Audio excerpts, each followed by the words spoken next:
मो प्रिय माने प्रभु जीशुଙ୍କ नामରେ ଅଭିନନ୍ଦନ ଜ୍ଞାପନ କରୁଅଛି। ଆପଣମାନେ ଭଲରେ ଅଛନ୍ତି। ପ୍ରଭୁଙ୍କ ଲୋକମାନେ ଗ୍ରୀଷ୍ମ କାଳରେ କେହି ମଧ୍ୟ ପସନ୍ଦ କରନ୍ତି ନାହିଁ ସମୟକୁ।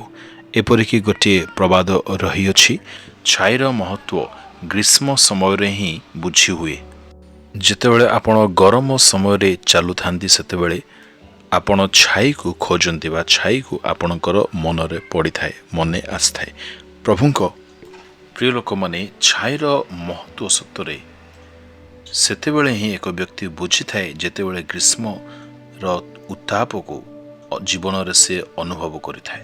ତେବେ ଆମ୍ଭେମାନେ ମଧ୍ୟ ଗ୍ରୀଷ୍ମର ଉତ୍ତାପକୁ ଜୀବନରେ ଅନୁଭବ କରିବା ବେଳେ ଛାଇକୁ ଆମ୍ଭେମାନେ ଖୋଜିଥାଉ ବା ପାଇଥାଉ ବା ପାଇବା ନିମନ୍ତେ ଆମ୍ଭେମାନେ ବହୁତ ବ୍ୟତିବ୍ୟସ୍ତ ହୋଇଥାଉ। ତେବେ ଆସନ୍ତୁ ଆଜି ପରମେଶ୍ୱର ଆମ୍ଭମାନଙ୍କୁ କଣ ଶିକ୍ଷା ଦେବା ପାଇଁ ଚାହାନ୍ତି ଆମ୍ଭେମାନେ ତାହା ପଢ଼ିବା। ଯିଶାୟ 51 ଅଧ୍ୟାୟ 16 ପଦରେ ଲେଖାଯାଏ, ଆପଣା ହସ୍ତର ଛାୟାରେ ତୁମ୍ଭକୁ ଆଚ୍ଛାଦନ କରିଅଛୁ। ପ୍ରଭୁଙ୍କ ହସ୍ତ କଣ ଆପଣ ମନେ କରୁଛନ୍ତି? ଛୋଟିଆ ଗୋଟିଏ ହସ୍ତ ଦ୍ୱାରା କଣ ସେ ଆମ୍ଭମାନଙ୍କୁ ଆଚ୍ଛାଦନ କରିପାରିବେ, ଲୁଚାଇ ପାରିବେ? ପ୍ରଭୁଙ୍କ ପ୍ରିୟ ଲୋକମାନେ ପରମେଶ୍ୱରଙ୍କ ହସ୍ତ ଅଟେ, ତାହା କେବେ ମଧ୍ୟ ଛୋଟ ହସ୍ତ ନୁହେଁ।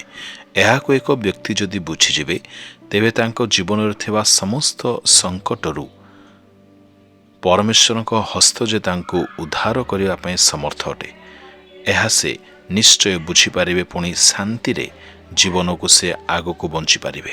ଏଣୁ ପ୍ରଭୁଙ୍କ ଲୋକମାନେ ପରମେଶ୍ୱରଙ୍କ ହସ୍ତର କାର୍ଯ୍ୟକୁ ଆମେମାନେ ପବିତ୍ର ବାଇବଲରେ ଅନେକ ସ୍ଥାନରେ ଉଲ୍ଲେଖ ହେବାର ଦେଖିବାକୁ ପାଉ।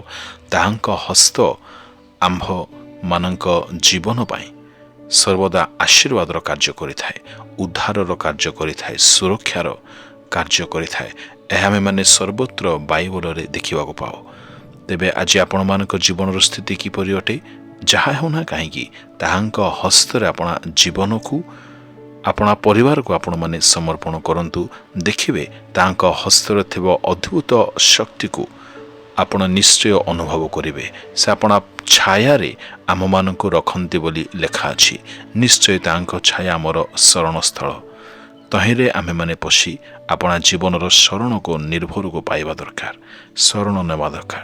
ତେବେ ଆସନ୍ତୁ ପ୍ରଭୁଙ୍କର ଛାୟା ନିମନ୍ତେ ଆମେମାନେ ଧନ୍ୟବାଦ କରିବା। ସେ ଆପଣା ହସ୍ତର ଛାୟାରେ ଆମ୍ଭମାନଙ୍କୁ ଆଚ୍ଛାଦନ କରିଅଛନ୍ତି। ଏଣୁ ଆମ୍ଭେମାନେ ପ୍ରଭୁଙ୍କୁ ଧନ୍ୟବାଦ ଦେ ଆସନ୍ତୁ ସମର୍ପିତ ହେବା। ସ୍ୱର୍ଗୀୟ ପିତା ପରମେଶ୍ୱର ପ୍ରଭୁ, ତୁମରି ଛାୟାର ସୁରକ୍ଷା ନିମନ୍ତେ ଆମେ ତୁମକୁ ଧନ୍ୟବାଦ ଅର୍ପଣ କରୁଛୁ। ତୁମେ ଏ ଯାବତ ଆମ୍ଭମାନଙ୍କୁ ସମ୍ଭାଳିଥିବାରୁ ଧନ୍ୟବାଦ କରୁଛୁ।